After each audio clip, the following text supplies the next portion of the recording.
is the Fox 5 News Block. New Jersey Transit bracing for a potential strike. The agency scrambling to find a way to keep commuters moving if trains grind to a halt. And another dramatic day in court as Cassie Ventura returns to the stand in the sex trafficking trial of Sean Diddy Combs. Good afternoon. I'm Steve Lacey. Thanks for being with us. Welcome to the News Block. Today, Cassie went into detail about the alleged abuse she faced from Combs. Prosecutors showing the jury photos of the star witness with a black eye and swollen lips. Fox 5's Michelle Ross live in Lower Manhattan with the details coming out of court today. Michelle. Steve, prosecutors have also shown the jury sexually explicit images from freak-offs, not videos. Now, the press and public were not allowed to see these images, but the jury reacted when they saw them. A court was extended for lunch today, but on the way back into the courthouse was Diddy's family returning to the courtroom this afternoon. More than a half dozen still images were captured from freak-off videos, and after seeing one of the pictures, one female juror let out a deep breath and had her hand on her chest. A male juror looked at the screen, and he seemed to have moved his eyes away from the screen quickly. And another male juror wrote something down on his notepad. Earlier before lunch, Cassie testified that Diddy would threaten her with releasing these videos when he was angry about something, and that she once texted him in 2013 to delete any videos from his phone, saying she was worried because of all the people who had access to his devices. And she said that when she would try to recover from these so-called freak-offs, they would get IV fluids together, massages, and that she would often take opiates because it would make her feel numb.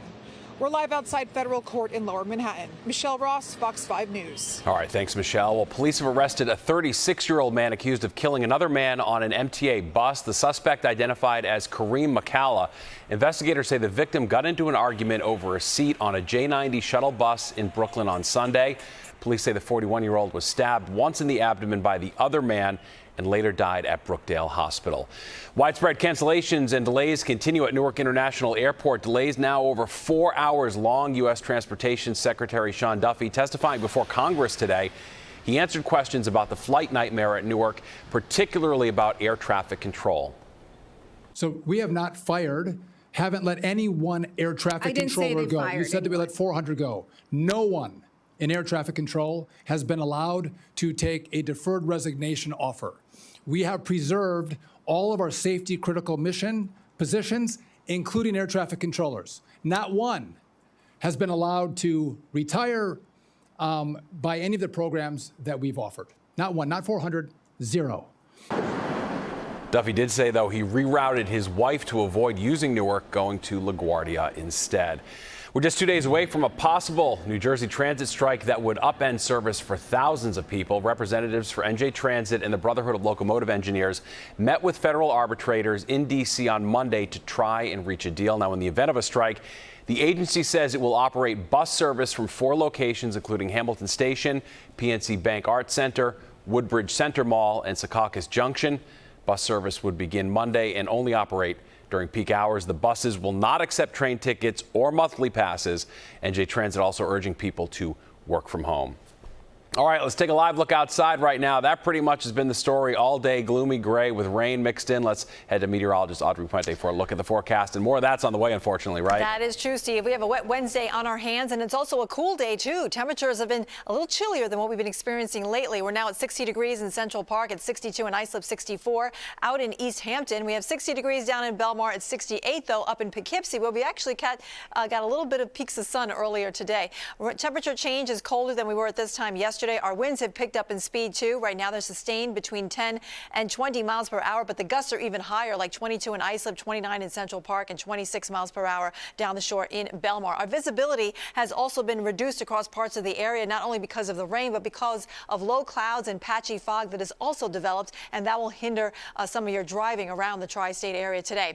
It's really a lot of rainfall that's been coming across the region here, and it's moving in a south to northeast fashion, so we're going to see everything kind of exit the region off to the north here as we go further on into the evening. There's some drier weather working into southern New Jersey. That's going to work northward, too, giving us a little bit of a break. However, the upper level system is still going to sit and spin here over the northeast, and that's going to keep us unsettled for the next several days. So for today, continue to have your umbrella handy. We're expecting rounds of rain over the next few hours, but things should quiet down later on tonight. Tomorrow, we do have another chance of showers. I'll have the details coming up. Steve? All right, thanks, Audrey. President Trump continues his Mideast trip. He's announced the U.S. will remove sanctions on Syria. He met with Syria's new president, who once led a branch of al-Qaeda but has since denounced the terror group and toppled dictator Bashar al-Assad. The timeline and process for lifting sanctions remains unclear at this time. The move could bring much-needed investment to the country as it emerges from decades of autocratic rule. And we'll be right back. Are you ready for the ultimate entertainment experience? Spectrum is bringing together the streaming apps you love. Plus, live TV for sports, entertainment, and news. All in one place, across your devices. So no matter when or where you are, it's all here. Spectrum. Welcome back. Stocks are edging higher on Wall Street with the market closing in just under an hour. Here's a live look at the big board showing numbers have just now dipped a bit. The market's been relatively steady since its surge on Monday, which came after the U.S. and China entered a 90-day pause in their trade war. Many are looking to use this as an opportunity to recover from losses they suffered earlier this year. And joining us now to talk about the economy and its impact on families is Grant Gallagher, Director of Wellbeing at Affinity Federal Credit Union. Grant, thanks so much for being with us. Thanks for having me, Steve. All right, well, this up and down market, of course, is adding financial and emotional pressure to parents. What's your advice for parents who are dealing with budget burnout right now? So parents, they've been feeling the crunch for a while now. You know, they've seen daycare costs go up, summer camps go up. All of these programs, you know, they hit the bottom line. So, you know, you really need to think about what these impacts look like, what you can do to make a difference. And it all starts with talking with your family. You know, if anybody's contributing to that cost, you need to make sure you're having an open, realistic conversation about your budget, about what those expenses look like.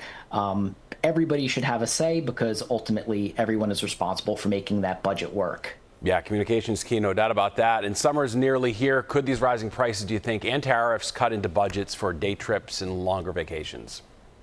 Oh, they absolutely will. You know, one of the things that we always see is people forget about the small details when they're planning their vacation. You know, parking, tolls, pet boarding, tips, all these little things add up. So you really need to think ahead. You really need to plan. You know, when we're talking about a trip to the Jersey Shore, look to the midweek, you know, look for opportunities to do some day trips versus a full long trip. Or even, you know, look to some of those state beaches where they charge you by car versus per beach pass. You know, that's some good way to save some money there. But the reality is, you know, you need to think of ways to cut. You need to think of ways to be creative.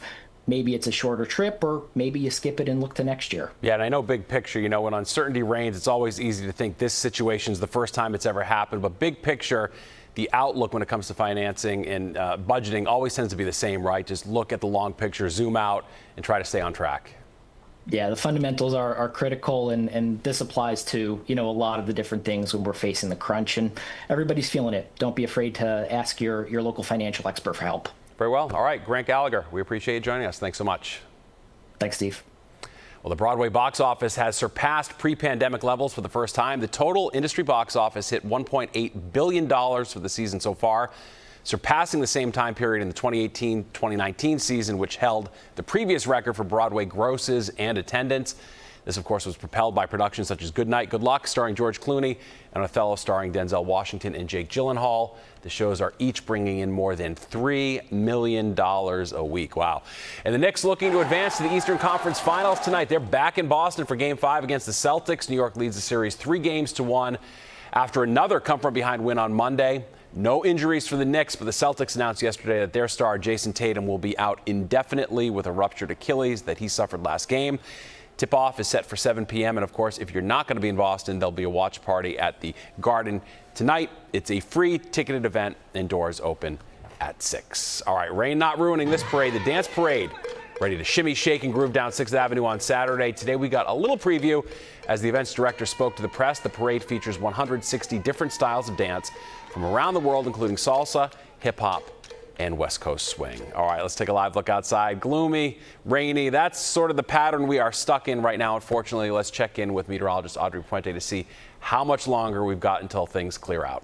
Steve, it looks like it's going to be dreary for the rest of the afternoon here. We have a lot of rain still to push through the region, but the good news is it is lifting off to the north here. So we're getting a break across southern New Jersey. That break will work its way northward as we go into later this evening. So we'll get a dry spell in here. However, the clouds remain, and so will the patchy fog. We're still going to be unsettled all across the northeast here over the next couple of days. And once this front starts to push into the region, that will help clear things out for us. But that doesn't really happen until later on in the week here. So look at the futurecast, shows that rain band kind of lifting off to the north. So we're going to be quiet for the rest of the evening, but maybe just some patchy drizzle and a couple of isolated showers. The clouds remain, so does the fog, and that's how we'll start out our day on Thursday here. We're still unsettled, though, so there will be a couple of pop-up showers, but I'm not anticipating the widespread steady rainfall that we've been experiencing today. Once those showers do fire up, though, they could produce some significant downpours, but it's hard to say where they will actually hit. It's going to be hit or miss as we go through the afternoon. And should we get some peaks of sun, there could be an isolated thunderstorm, too, that will be fired up here. As we go into Friday, the frontal system approaches from the west here. That will help ignite a couple of more showers as we go into the end of the week.